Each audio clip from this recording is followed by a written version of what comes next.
See the nose? Yeah, that's a Jewish nose. I'm not really Jewish because my two grandfathers, they're Holocaust survivors. They were Jews, but they both married Gentiles. And in official Jewish law, you are a Jew if your mom was a Jew. So neither of my parents is technically a Jew. So I'm not technically a Jew. But I've always felt like one. When I lived in New York City, where half of the white people are Jews, I noticed how easily and comfortably I grooved with that crowd. I felt at home in that. And I love the study, man. I love, like, Jews are so into study. There's this intense wrestling with God. So I went to temple. I went to Chabad. Chabad is this organization that a guy named Lubavitch, is it Lubavitch or Lubavitch? I just, I never know. I mean, yeah. I gotta watch some other YouTube videos and figure. Okay, so I did, and it's I don't know what it is. The Chabad rabbis, a lot of them are pretty young, and they've moved themselves and their usually young families to some town or another far away from where they grew up, and are trying to get lost Jews back under the umbrella. And I don't think I'm really one of the lost Jews they want to find, because I'm not really a Jew. So anyway, but it's great for me because, like, the whole thing is all set up to, like, teach a non-practicer how to practice, and that's totally what I'm into. So it's awesome for me. And so one of the things they do is they've got this whole little wacky like curriculum for teaching Torah. So it comes with this textbook. It looks like this, and they republish this textbook every year. See, here you go. See. Season 2, 5778. That's the current Hebrew year, Jewish year. How do you say that? Hebrew year, Jewish year? I'm actually not sure. Anyway, so like every year there's this sort of canned like this kind of canned curriculum, like based on each of the parshot. So a parsha is man, there's a lot to tell you. Like, so the Torah is divided into, the Torah isn't divided, but Jews divide the Torah into 52 sections? So one for every week, so that you get through the entire Torah in 1 year, and then there's this really cool ceremony called Simchat Torah, where you unroll the whole damn Torah, and everybody in the congregation holds it up like this, and then it gets re-rolled the other way so that you can start over, and yeah, that's beautiful. Anyway, so for each of the parsha, there's like a lesson. It has a little name, It's like so this is like stuff is coming sort of from the Chabad mothership. So our rabbi is just like, he's like doing this sort of canned lesson. And for a while he didn't seem to do it last time I was there. But anyway, for a while he was like live broadcasting them on Facebook or something. So he was like sort of doubly contained, first by the curriculum that was handed to him, and then second by the camera.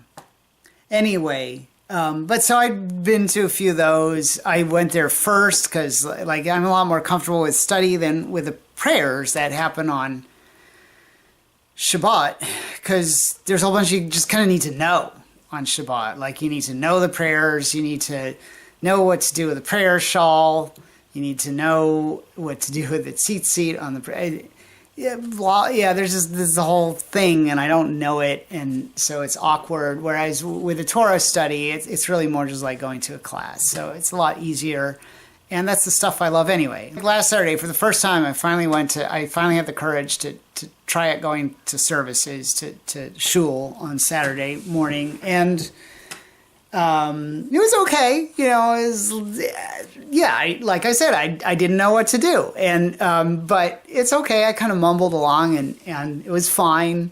And I was kind of happy to see that he did a lot of aliyot, just like the Jewish renewal people do. That was really cool. I mean, and both strains of Jewish practice come out of are Hasidic, so it's not surprising that there would be some similarities. So I stayed for Kiddush, which most people do. It's kind of generally part of the Saturday deal. Kiddush also just refers to the whole like sort of post services thing, which is saying these prayers that come with wine and then eating afterwards. And for the first time, because I'd been to these classes, so I'd met the rabbi several times, but I never met his wife, and his wife was there.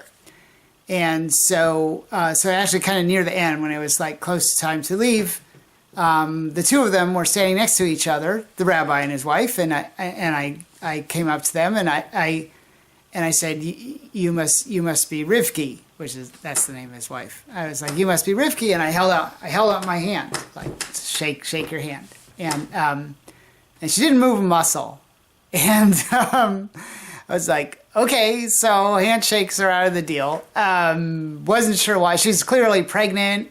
There's definitely some pretty clear language in the Torah about not touching women who are menstruating, and so I was like, oh, I don't know, it's like, like maybe there is something about being pregnant, and the other thing is, we're still in the synagogue. I don't know if it's called. I mean, it's a room that Chabad rented, that has the Torah in it.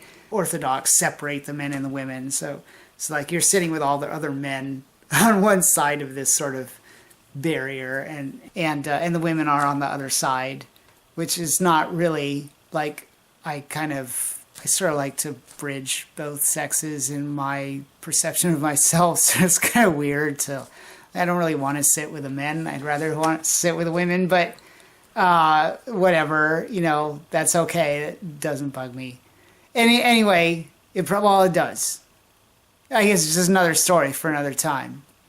But anyway, so there's this whole sort of male-female separation that's part of the Saturday services. So I was like, well, maybe it's just an extension of that.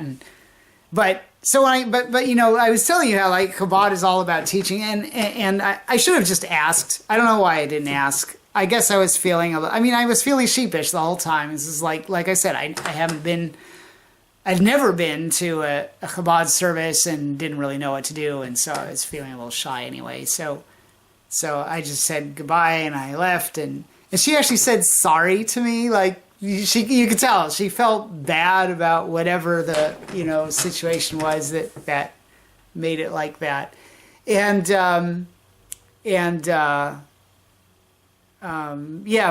because Chabad is this teaching institution, like, they have this whole massive website with all the like rules explained. So it was really easy to go back home and just like kind of Google like, not touching Jewish women, and what do you know? There's this whole thing called Nagia, and like somehow I missed the memo. Like, there's this whole thing where women and men don't touch each other at all, ever, unless they're married.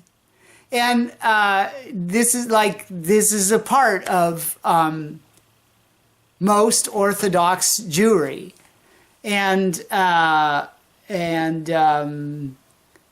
that was like kind of mind blowing because touching people is what I do for my spiritual practice.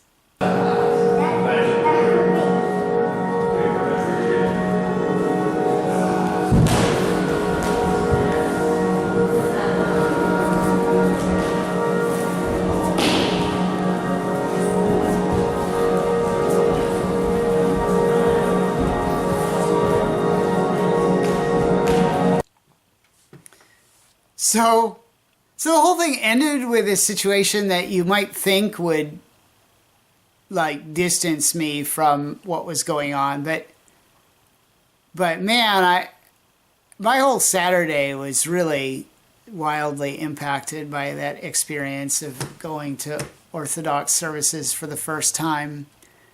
And I was wearing a kippah. You can cover your head with anything. It doesn't really matter. But let me get it. This is the kippah I was wearing, and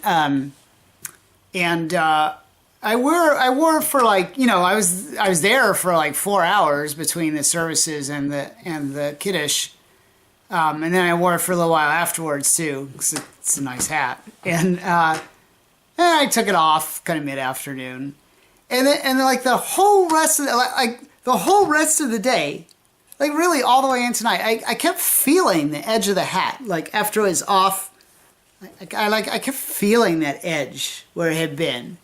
It was like it had left this sort of permanent imprint on my head, my brain, my psyche.